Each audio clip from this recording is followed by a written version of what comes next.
Hola, soy Nar Yaguara, hago stickers, fanzines, cómics, soy parte de la editorial Cuneta Maldita de Venezuela, que es un cineclub y editorial de fanzines. Trabajamos como colectivo que compartimos los derechos de todo lo que producimos. Ahorita estamos los miembros entre Venezuela, Chile y Paraguay. Y bueno, no sé si puedo mostrar. Sí, por favor, veamos algunos. Ahorita tengo a la mano cómics míos. Este es El Jardín de la Dicha Terrena, que es un fanzine cuya historia principal es un tributo a Louis Wain, un ilustrador británico, que aquí pueden ver al final, de Louis Wain. Muy bello. ¿Qué materiales usa? ¿Usa pincel? Para sí, el cómic de Louis Wain fue todo de pincel, sin contar para detallitos, a veces como estas tramas, sí. Este es todo de pincel. Hay otros cómics para los que uso plumilla, otros son, hay otros que sí son puro estilógrafo, depende de cada uno. Por ejemplo, también que ves es de pincel, sí. Pero puede haber otros, es un cómic muy viejo y entonces es más que todo de marcadores. Es interesante cómo en tus cómics, en tu historieta, aparecen animales antropomorfos que conviven con los seres humanos. Hay una cosa casi de fábula. Sí, de hecho Fábulas del Fracaso, no hay moralejas explícitas, pero sí es profundamente... sí hay como la mayoría de los cómics de este compilatorio, sí hay como una especie de comentario, así generalmente, bueno, a veces un poco pesimista, pero sí son comentarios sobre distintas situaciones y dentro de todo, a diferencia de otros cómics, bueno, por ejemplo este es sí. Muy de fábula. Muy reflexivo y casi filosófico, diría yo. ¿Ah? Sí, no tiene como... A ver, son cómics que justamente en esa línea que quizá... hay algunas veces que me gustan hacer cómics más poéticos o más ambiguos, como son los de fábula, los de esta colección, que es Sangre Sucia, que son estos minicines. Son súper lindos esos, sí. Y que no tienen como hay algunos que sí, pero la mayoría no tienen necesariamente un comentario social. Muchos de ellos son como simplemente versionar un mito. Por ejemplo, es la versión romana de Mitra. Y entonces es prácticamente una transcripción viñeta a viñeta de los bajorrelieves que existen de Mitra. Uno busca las imágenes de Mitra que hay y son prácticamente lo mismo. Sí. Esto simplemente fue transformarlo a cómic. Traté de intervenir lo menos posible, comentar lo menos posible, porque no hay, pese a los estudios que existen de ese culto romano a Mitra, no hay nada certero sobre cómo interpretar el mito. Y hay muchas elipsis, muchos huecos en lo que es. Entonces, de esa manera yo quería reproducirlo sin comentar cosas que son vacíos que yo no puedo llenar. Claro. Hay otros casos, como el de Fábula del Fracaso, sí estoy haciendo como un comentario directo sobre, por ejemplo, sobre la explotación, así sobre el extractivismo. Bueno, por ejemplo, este es un cómic directamente sobre el extractivismo y normalmente yo no le digo eso a las personas porque me gusta que los interpreten a su manera, pero en este momento lo digo. Sí. Bueno, aquí es muy claro y que extractivista. Sí, claro, bueno, que sí. Ahí sí se me fue. Bueno, tú tienes estudios acerca de teoría del arte y eso yo creo que es algo que se nota en tu obra, sin duda. Sí, realmente lo que yo estudié teoría del arte y me especialicé en artes plásticas, y la parte del estudio de las artes plásticas que más me interesa es la iconografía y la iconología, que es como...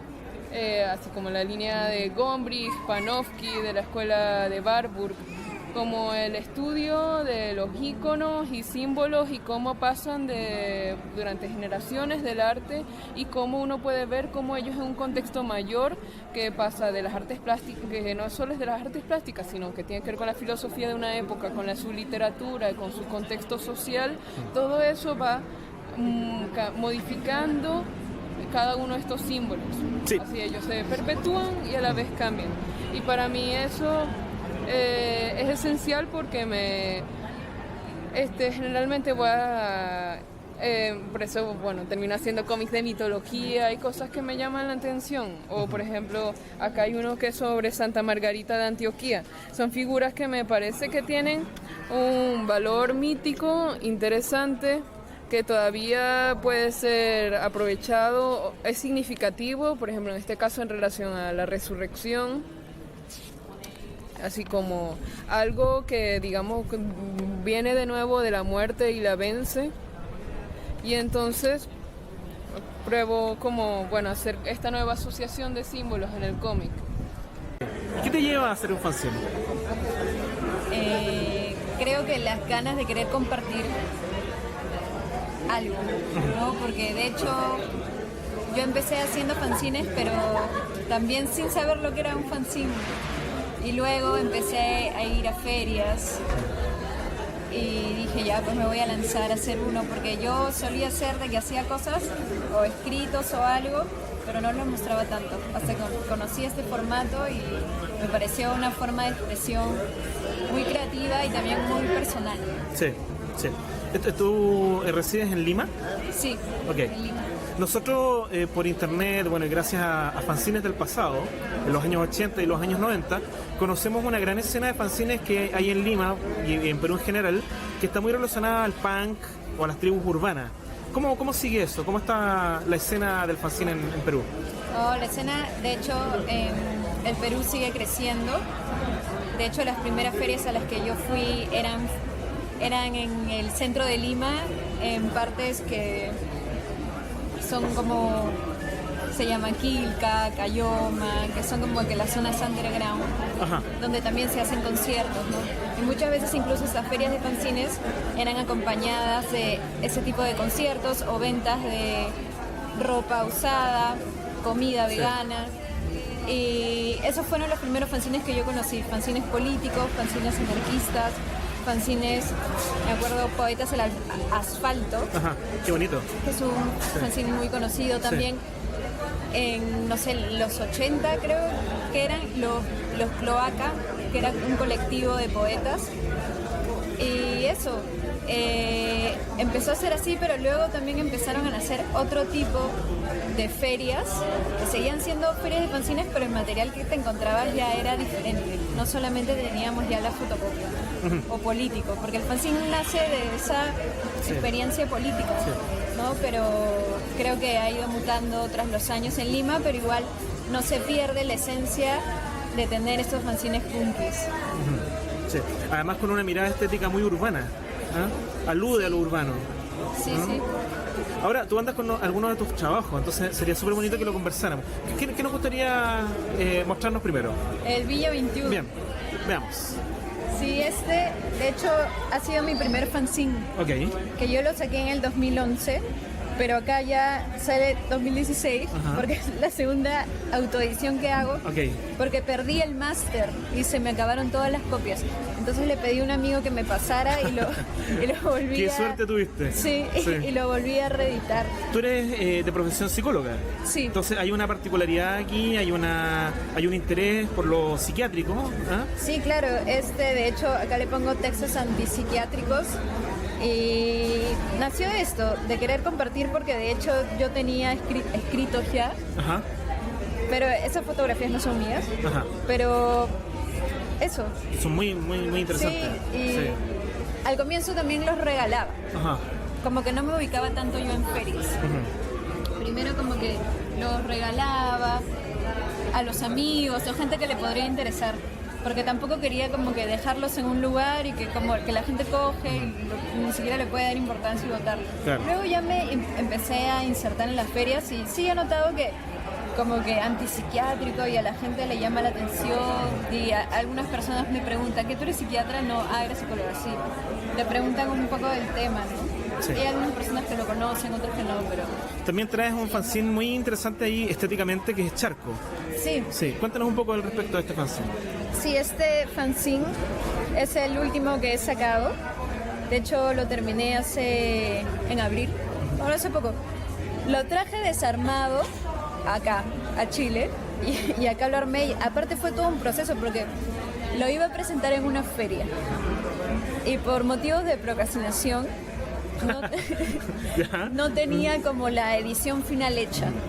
Entonces, digamos que yo creo que el fanzine también es un trabajo personal, donde proyectas algo tuyo, ¿no? Y la primera edición que saqué, saqué 20 copias, primero armé 20 copias, pero como que no me sentía tan bien en relación con mi publicación.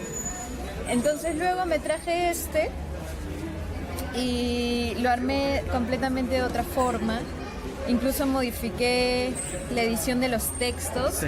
porque este es un fanzine ya de poesía, pero es poesía como experimental. ¿Son obras tuyas? Sí, Ok. pero estos poemas lo hago con base al collage de textos. Y usé algunas fotografías análogas que he tomado. Incluso estas fotografías las tomé acá en el Valle del Elqui. Y eso, y quedó así, pero luego era ya, ¿y qué le hago? Y ya había pensado acá en ese detalle de Muy acá. lindo. Eso, me encanta eso, toda esta Sí. la materialidad y lo que uno puede hacer, digamos, manipularlo. Y quedó así ¿Ah? porque el fondo yo quería que tenga algo que ver con esta palabra charco. Ajá.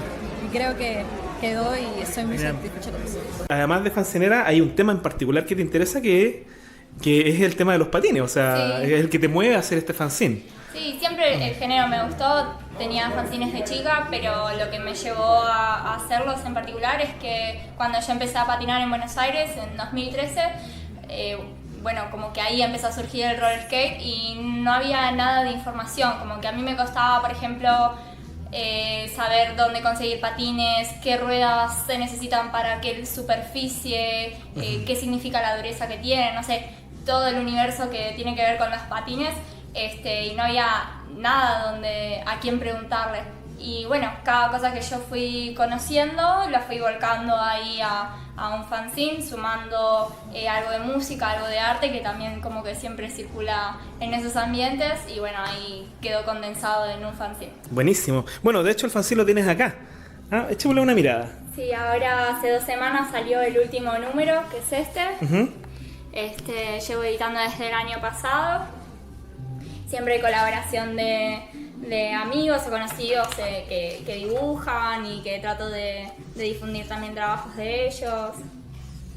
Ahí hicimos también una muestra hace poco con proyección de videos de skate y roller skate, con muestra de arte, condensando también un poquito todos nuestros gustos. Sí. ¿Esto lo fotocopiaste en Argentina o acá? Sí, no. Lo trajiste acá. Sí.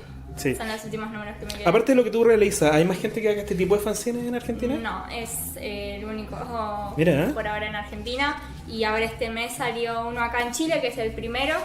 No me quedó ningún número acá, pero también se está empezando a mover. Sí. Acá en Chile. Entrevistas, reportajes. Sí, hay como... El roller skate nació en realidad en los 70, al igual que el skate. De hecho, el skate sale de partir un patín a la mitad y poner las planchas. Pero ahora hay como una segunda ola muy fuerte desde hace unos 5 años. Entonces hay reportajes a los de la nueva ola, y busqué también gente que patinaba en los 70s. Entonces recopilé un poquito de Sí. estos como 40 años de roller skate. Bueno, de hecho, es súper interesante que vengas con tu trabajo, que te integres rápidamente a lo que es la escena fancinera acá, que es bastante amplia, bastante nutrida, digamos. ¿Ah? Sí, está bueno haber podido coincidir justo en mis días acá de visita en ferias acá en Santiago. Sí. Bien, te agradecemos esta nota, muchísimas gracias además por traer tu trabajo, súper interesante leer este tipo de obras. ¿Ah? Gracias a vos por el tiempo.